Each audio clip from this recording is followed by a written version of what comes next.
Bonjour, je me nomme Alexandre et je suis guide animateur à l'ATEU. Dans le cadre de mon travail, je suis amené à rencontrer beaucoup de visiteurs du parc Frédéric-Bach. Mais il y a une question qui revient souvent.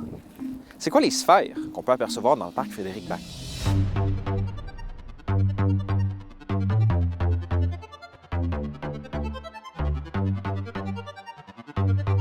Bien qu'elles semblent tout droit sorties d'un film de science-fiction, ces structures sphériques ne sont en fait pas des ovnis. Elles font partie de l'histoire du site, qui était autrefois une carrière, et qui s'est ensuite transformée en site d'enfouissement qui contenait des tonnes de déchets. Ces déchets, qui se décomposent d'ailleurs toujours sous nos pieds, produisent des biogaz et du lixivia, un liquide qu'on appelle plus communément jus de poubelle. Ces deux éléments doivent être gérés adéquatement.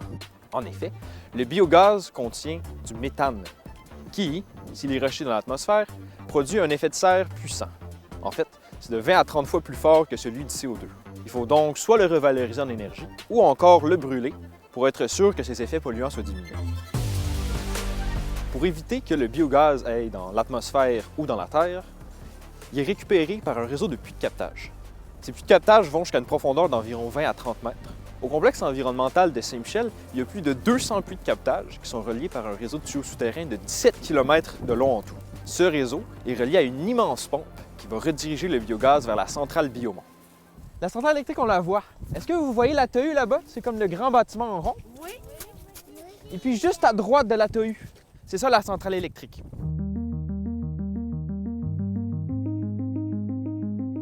La centrale Biomont utilise le biogaz pour alimenter ses 3 génératrices qui vont ensuite produire de l'électricité et de l'eau chaude.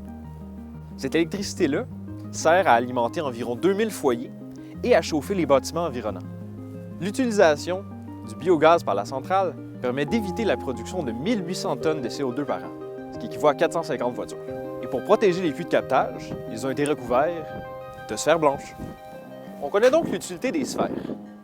Mais pourquoi avoir choisi cette forme-là et pas une autre? Pour répondre à la question, j'ai rencontré l'architecte paysagiste Benjamin Motte, qui a participé à la coordination de la conception, de la construction et de l'installation des sphères.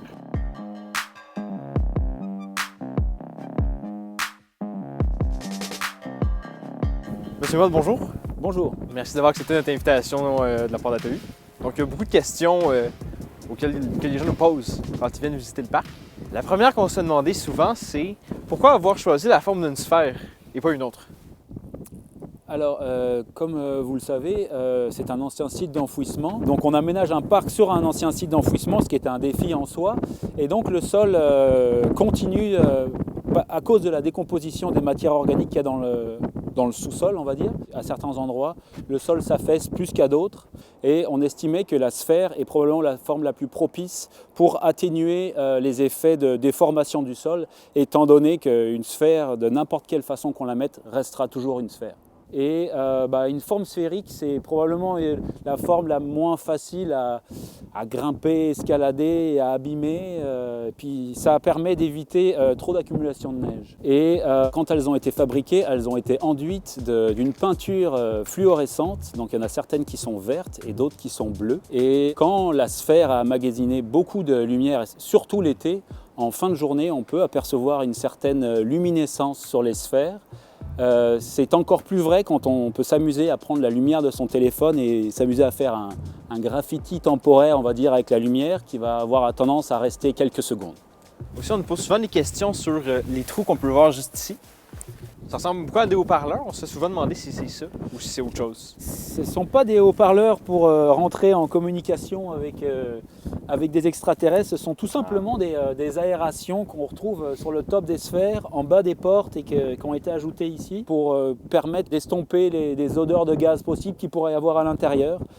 Donc les percements qu'on voit ici, ils sont assez petits pour permettre à l'air de circuler, mais pour empêcher les insectes de rentrer parce que on s'est rendu compte que l'odeur du gaz a tendance à attirer les abeilles et les guêpes et on veut éviter évidemment qu'elles aient la possibilité de nicher à l'intérieur et ce petit élément-là, ce n'est pas un bouton, c'est tout simplement un heurtoir qui permet que quand on ouvre la porte, éviter qu'elle vienne cogner quand le personnel du service de l'environnement vient faire le suivi des pluies justement. Parce que comme aujourd'hui par exemple, il y a des grandes rafales de vent et puis ici on pourrait se faire facilement embarquer en ouvrant la porte. Eh bien, c'est la dernière de mes questions. Donc, Donc, merci d'être venu nous parler aujourd'hui, M. Mott.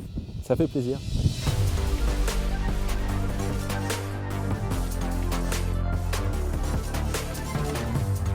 Donc maintenant, vous savez tout ce qu'il y a à savoir sur ces sphères qui sont une grande partie de l'identité du parc Frédéric-Lac. Je vous invite à venir visiter ce parc qui est vraiment unique en Amérique du Nord et même au monde. Pour toute autre question, écrivez-nous à info@teu.ca.